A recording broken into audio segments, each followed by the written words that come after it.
Hey everybody, Mike from Taste Bud Orgasm here. Hey, it's the night before Thanksgiving. It is November 21st, 2018.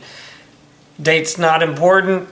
What I'm making is. No, I'm not doing the turkey right now. I'm not doing the Brussels sprouts with bacon and balsamic glaze on them. What I'm making is cornbread. There. Yeah, see both of us. This recipe I got from a good friend of mine who got it from his grandmother when he grew up in western Colorado, high up in the mountains. And unfortunately, he's passed away. How common this recipe is, I don't know. I don't know if it was taken off of a box from way back when, but that doesn't matter. It's a good recipe. It's actually sweet cornbread. It has a half a cup of sugar in there. Now, I know some of you are probably going, oh, blasphemy, you don't put sugar in cornbread. Honey, let me tell you, eat it any way you want to. Okay, that's all that matters. You eat the cornbread however you make it, or however somebody else makes it. It can be dry, it can be moist, it don't matter.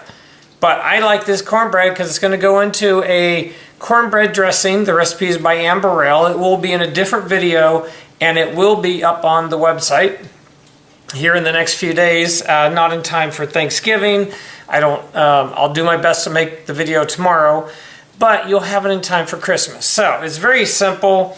It's a cup of cornmeal, a cup of flour, 1 egg, maybe 2 if it's a little dry, add in the second egg, 4 teaspoons of baking powder. Now I know some people get baking powder. Is that the same as baking soda? No, there is a difference.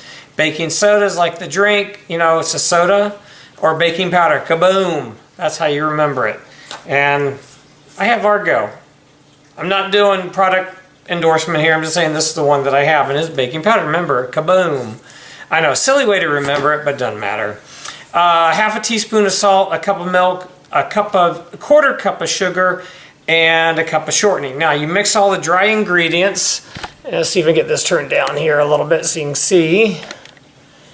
There you go. So I already have 2 cups of flour and 2 cups of flour and 2 cups of yellow cornmeal in there. You can use yellow or white, it does not matter. In there, I'm going to add in 2 cups of milk, already pre-measured. I'm going to turn this on low just to get it started so it doesn't splash everywhere. Okay, that's good. Hey, always remember you need your spatula. Okay. In there, I'm going to add in a half a cup of shortening. This is Crisco. Use whatever shortening you like. My hands are clean, don't worry. Some people are like, oh no, you touched it. No, please. If you saw some of the stuff they did in kitchens, you wouldn't eat there. Half a cup of sugar. Again, this is a double recipe. That's why it's a half a cup. Okay? Now, 2 eggs, already cracked, ready to go.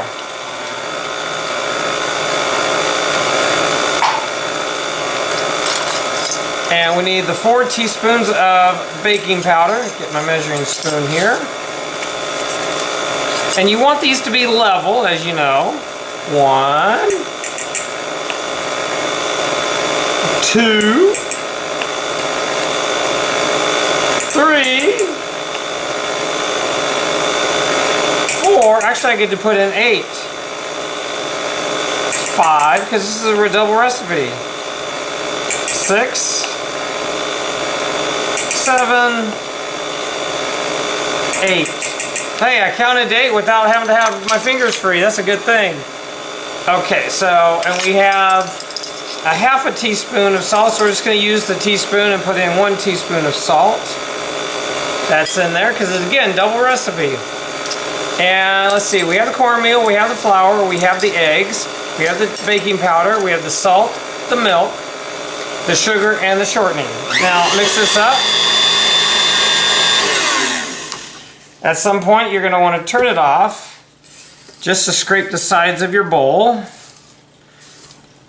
Make sure that everything, including all down at the bottom, is mixed up.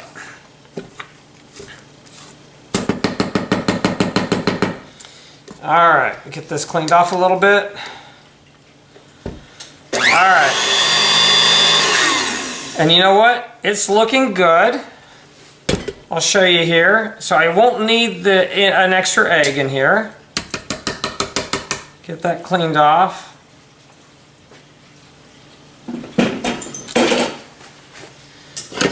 And you see, that's actually looking really good. So I'm going to go pour it into the skillet. Well, let me just get the skillet and bring it over here. It's easier just so you can see it. Now here's my skillet. Now when my grandma used to make cornbread, she never measured a thing. Get this going here. She knew by sight what was what. And that was a great thing. And she always made it in a skillet.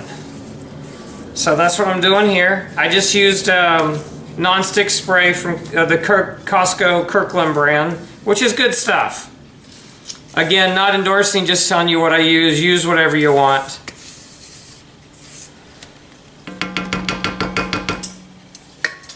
Alright, so that's going to go cook for 20 to 25 minutes. Let me get the camera back up here. There I am. Hey! You got my ugly mug here. It's going to go in for about 20 to 25 minutes. Just make sure it's done. It's going to come out, and you know, once it comes out of the pan, it's going to go stale overnight, which is what I want. I want stale cornbread. It's really easy. Take it out of the pan, just mush it up, leave it out, cover it with a towel. So that's just something I learned to do. There's no flies, no bugs in the house, but anyway. So it should be good. So stay tuned, you'll get to see the finished result. All right, bye. Hey everybody, 22 minutes. 22 minutes have passed since I put the cornbread in. Yeah, I'm holding the camera. There. Get you a little dizzy there. I want to show you this cornbread. Let me turn the light on. Look at that. Look at that golden brown cornbread. Now I'm going to let it, excuse me, I'm going to let it cool off. And then once it's cooled down, I'll take it out of the skillet, and then I will leave it out overnight, covered of course, and make sure, you know, break it up, make sure it's a little stale by morning, because it's going to go into the cornbread dressing, which has homemade chicken stock, sausage, walnuts, sage. It's very aromatic. It's actually Ann Burrell's recipe, and like I said in the beginning of the video, that will be a separate video, and the recipe will be posted. So until you see me again, know that I'm making some kick-ass cornbread. Yeah, it's sweet, but it doesn't matter because the sweetness will be out of it by the time we get everything mixed in. You won't even know there's sugar in there. So, hey, everybody have a great day, great night. Remember, food is what brings people together. Let's have a great time. Bring people to your table that you haven't had there for a while. Put your phones, your tablets, your computers away. Turn the TV off. Turn the music on. Have a great night of just very joyful and laughter-filled conversation. Talk to y'all later.